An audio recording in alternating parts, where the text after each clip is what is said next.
Assalamualaikum dan salam sejahtera kepada rakan-rakan trader di luar sana.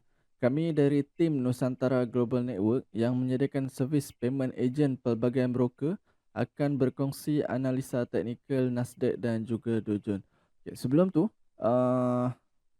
kawan-kawan boleh follow semua platform media rasmi Nusantara Global Network untuk mengetahui update terkini berkenaan dengan kontes, promosi bonus dan juga rebate sehingga 35 US.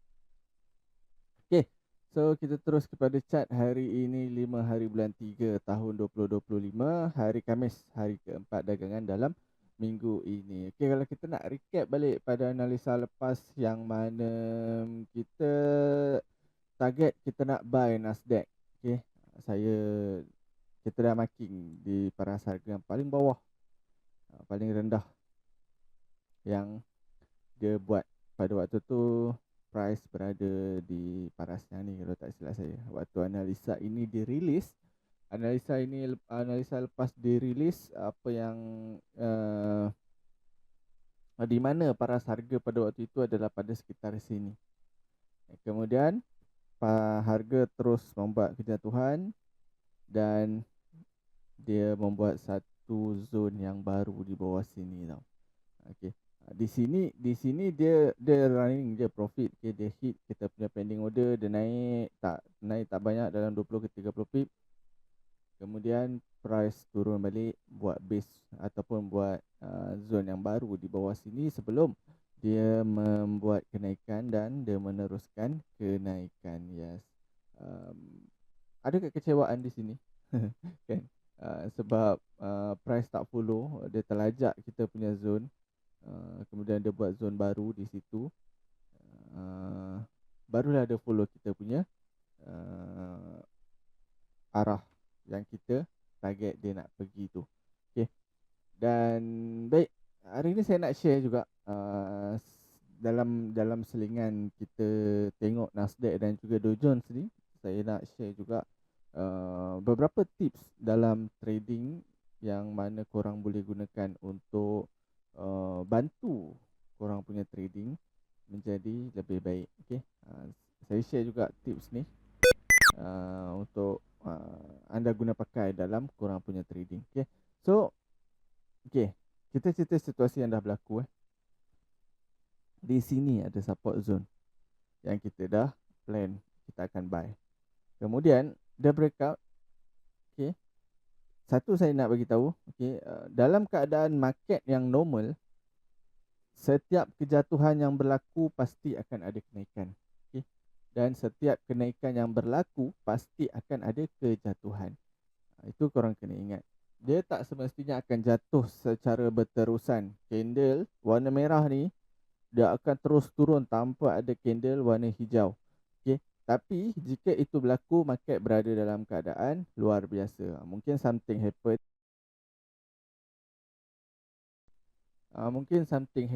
Yang berlaku. Tapi dalam keadaan market yang normal, dia begitulah cerita dia. Okay. So bila kita dah nampak, kita dah marking zone paling bawah sini, kemudian price turun buat breakout. So get ready. In case zone ini breakout, okay, dia mesti akan buat zone baru untuk dia naik. Okay, ini yang dia buat, zone baru yang dia naik. Kemudian nampak double bottom. Kemudian ini structure uptrend telah terbentuk. Kemudian dia terus membuat kenaikan. Baik, itu yang dah berlalu. Okay, kita nak tengok hari ini yang kemungkinan bakal berlaku. Okay, pertama, nampak di sini. Di sini ada resistance dan the breakout resistance ini menjadi support. So di sini dia dah jadi resistance become support. Get ready. Sebab apa saya nak buy di sini? Satunya di sini ada satu zone yang kuat, ada reason yang kuat. Yang pertama adalah previous resistance dia dah breakout, dan yang kedua ini ada base yang dia buat. Di sini nampak. So memang price akan react ke dalam zone ini, sama ada sikit ataupun banyak. korang kena keep on monitor. Letak pending order siap-siap di dalam zone. Pastikan korang layer pada para sargam berlainan, layer. Kemudian once price dah hit semua pending order, apa yang korang perlu buat adalah korang kena naikkan balik. Korang kena keep on monitor. Jika ada berlaku uptrend punya structure di time frame yang lebih kecil, sama ada di M1 ataupun di M5. Okay, ini adalah time frame 1 jam. Once dah ada position, keep on monitor. Okay, bila tak ada position, relax lo, santai. Okay, bulan puasa ni relax, santai-santai. Bila dah ada position, barulah kita tengok market. Okay, trust your analisa. Once kita dah buat analisa, kita target kat mana kita nak buy, kat mana kita nak sell, kita letak pending order dan trust analisa tu. If fail, tak apa, kita tunggu zone baru yang terbentuk ataupun setup baru yang terbentuk. Okay, ini cerita di Nasdaq. Ini kita nak tengok cerita di Dow Jones. Cerita di Dow Jones lebih kurang sama macam Nasdaq. Kalau kita tengok di sini, clearly memang dia membentuk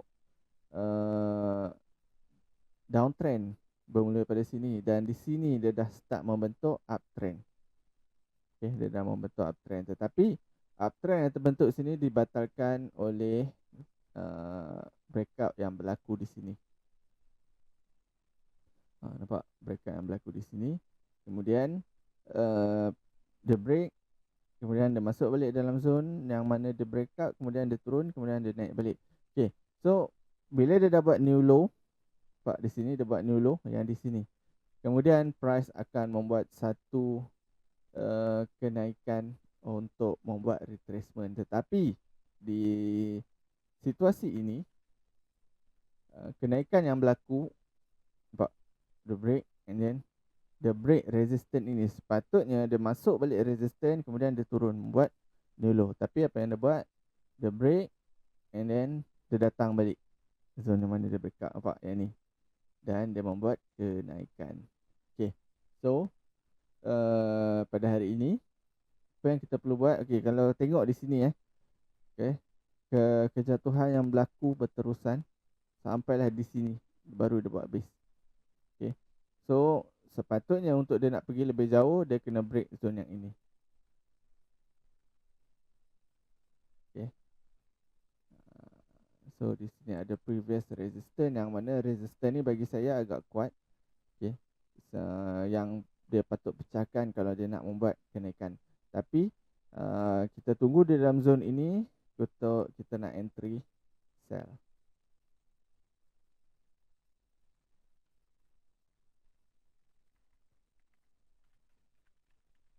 Resistance ataupun sell zone. Baik, so get ready, kita nak sell dalam zone ini. Saya yakin dengan saya punya sell di sini. Dia akan react sama ada banyak ataupun sikit. Cumanya saya mengharapkan yang dia akan turun balik cari zone ni Okay. Sebab kita belum ada apa-apa kepastian selagi mana price belum bergerak. Tapi kalau tengok di sini kita nampak structure masih lagi membuat structure uptrend. Cumanya di sini once price berhenti di sini, di sinilah zone critical yang mana korang kena keep on monitor. Adakah dia akan turun balik ataupun dia akan berkat. Kalau price hit and then tinggalkan shadow sampai ke bawah, so boleh hold sampai bawah sini. Tapi bila candle close di dalam zone yang solid, satu body candle, ini contoh candle yang solid, kena hati-hati, kena keep on monitor. Okay, once dah ada profit, better save your profit ataupun close saja dulu, untuk kita nak tengok adakah ia mampu memecahkan resistance ataupun dia sekadar nak cucuk je. Okay, tapi untuk hari ni saya memang target nak sell. Mungkin hari ni dengan esok dia akan sampai, mungkin petang ni. Cumanya kita kena keep on monitor lah. Kita nak tengok dia berjaya bagi kita profit ataupun tidak. Tapi kalau ikut di sini ada satu resistance yang dia perlu pecahkan. Okay, mungkin dia akan touch banyak kali sebelum dia nak pecahkan. Itu kena tengok apa yang dia akan buat nanti. Okay, so saya kira itu saja untuk hari ini. Seperti biasa sebelum mengakhiri video, saya nak ingatkan kepada rakan-rakan agar sentiasa manage your risk, sentiasa kira berapa entry lot yang bersesuaian dengan you all punya equity untuk mengelakkan akaun anda MC ataupun akaun anda blow. Okay, itu jumpa lagi untuk next video. Assalamualaikum. Bye bye. Selamat berbuka petang nanti.